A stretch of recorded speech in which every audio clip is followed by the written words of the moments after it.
Hello ভাইয়েরা আপুরা, প্রতিদিনের মতো মই আরএস কুকিং বরিশাল আপু চলে আসলাম। আনকমন একটি রেসিপি থাকবে মিষ্টি কুমড়ার পাকোড়া।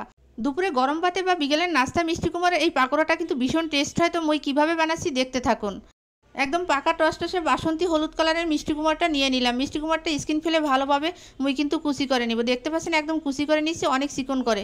আর এখন মই ভালোভাবে ধুয়ে নিব, এটাকে ধুয়ে নিলে কিন্তু ভালো হবে। এটা শেপটা দেখে বুঝতে পারছেন মুই কত সুন্দরভাবে কুচি করে নিচ্ছি। আর এইভাবে সুন্দরভাবে ধুয়ে নিলে এটার মধ্যে থেকে বালিগুলো চলে যাবে। আর খেতেও কিন্তু অনেক অনেক টেস্ট হবে। বন্ধুরা, মুই যেভাবে বানাচ্ছি অবশ্যই মোর সাথে থাকুন। দেখতে পাচ্ছেন এখানে দিয়ে দিলাম কি আদা রসুন পেস্ট দিয়ে দিচ্ছি, আর সাথে দিয়ে দিচ্ছি লবণ, হলুদের গুঁড়া হাফ চা চামচ পরিমাণ, 1 চা চামচ পরিমাণ মরিচের গুঁড়া দিয়ে দিচ্ছি, এবং দিয়ে দিলাম এখানে আটা বা ময়দা। ময়দা না দিলে কিন্তু পাকোড়ার শেপটা ভালো হবে না, সেক্ষেত্রে ময়দা দিয়ে দিতে হবে। হাফ চা চামচ জিরার গুঁড়া এবং হাফ চা চামচ ধনিয়ার গুঁড়া দিয়ে দিচ্ছি। মুই যেভাবে এই উপকরণগুলো দিয়ে দিচ্ছি, মোর এই উপকরণগুলো আপনারা দেখলে অবশ্যই আপনারা কিন্তু এভাবে বানাতে পারবেন। আর সেই সাথে দিয়ে দিচ্ছি কি পেঁয়াজ কুচি এবং ধনিয়া পাতার সাথে কাঁচামরিচ কুচি দিয়ে দিচ্ছি। এইগুলো কিন্তু মেইন আকর্ষণ। শোনেন ভাইয়েরা আপুরা নেবাইরা বুয়ারা, এই পাকোড়া বা বড়া রেসিপি বানানোর সময় অবশ্যই কিন্তু পেঁয়াজ ধনিয়া পাতা এবং কাঁচামরিচ মেইন আকর্ষণ। এগুলো কিন্তু আপনারা অবশ্যই দিবেন, মিস করবেন না। সম্পূর্ণ দিয়ে উপকরণগুলো হাত দিয়ে জাস্ট একটু ম্যারিনেট করে নিচ্ছি। মুই দেখতে পাচ্ছেন সম্পূর্ণ হাতের মাধ্যমে এই পাকোড়া রেসিপিটি তৈরি করব। এখানে এক্সট্রা কোনো কিছুরই প্রয়োজন হবে না বন্ধুরা। তো মুই যেভাবে দেখতে পাচ্ছেন এটা কিন্তু একদম ম্যারিনেট করা অলরেডি হয়ে গেছে পারফেক্টলি। তো যেভাবে মুই পাকোড়া রেসিপিটি বানাবো তার মিশ্রণটি কিন্তু একদম পারফেক্টলি হয়ে গেছে। মুই কিন্তু এখন বানাতে পারবো। সো ভাইয়েরা আপুরা নেবাইরা বুয়ারা, মুই কিন্তু দেখাচ্ছি কীভাবে বানাবো। সেক্ষেত্রে হাত দিয়ে দেখা দিলাম, এভাবে গোল গোল করে আমি তেলের মধ্যে দিয়ে দিব। তো মোর মতো অবশ্যই আপনারা কিন্তু ট্রাই করবেন। তো মুই এবার দিয়ে দিচ্ছি একটি প্যান বসিয়ে এবং তেলটা দিয়ে দিচ্ছি। তেলটা অবশ্যই বেশি দিতে হবে, বেশি না দিলে কিন্তু পাকোড়াটা ভালো ভাজা হবে না।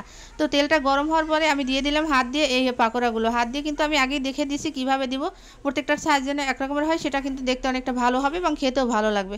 মুই যেভাবে বানাচ্ছি প্রিয় বন্ধুরা, অবশ্যই স্কিপ করবেন না ভিডিওটা যদি স্কিপ করে থাকেন তাহলে কিন্তু মোর এত কষ্টের একটা ভিডিও, সেটা কিন্তু একদমই ঠিক হবে না। আর আপনারা যদি সম্পূর্ণ দেখেন তাহলে এই কষ্টের অবশ্যই সার্থকতা হবে। তো মুই অবশ্যই রিকোয়েস্ট করবো বন্ধুরা, আপনাদের কাছে ভিডিওটা চলে গেলে সম্পূর্ণ ভিডিওটি দেখবেন এবং সেই সাথে দেখে কমেন্টস করার চেষ্টা করবেন। তাহলে কিন্তু অনেকটা ভালো হবে। আপনার আমার মধ্যে একটা এঙ্গেজমেন্ট হবে। এঙ্গেজমেন্টের কিন্তু গুরুত্ব অনেক এখন বেশি। তো মোরা কিন্তু সবসময় চেষ্টা করবো ফেসবুকের গঠনমূলক কমেন্টস করার জন্য এবং গাইডলাইন মেনে কাজ করার জন্য।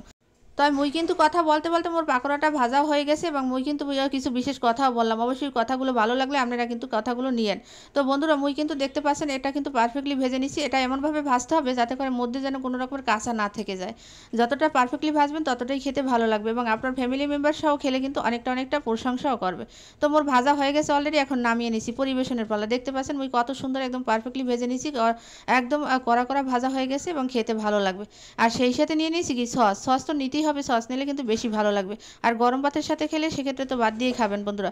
তো আজকে মোর এইটা কেমন হচ্ছে বুয়ারা আপুরা নেবাইরা অবশ্যই একটু জানিয়ে যাবেন। ভালো লাগলে মোর কিন্তু এরকমের একটা পাকোড়া রেসিপি আপনারাও ট্রাই করে নিতে পারেন এবং দেখতে পারেন কতটা ভালো লাগে। পরবর্তী কী রকমের ভিডিও দেখতে চান সেটা কমেন্টসে অবশ্যই জানিয়ে যাবেন। তো মুই আজকের মতো বিদায় নিচ্ছি। আল্লাহ হাফেজ।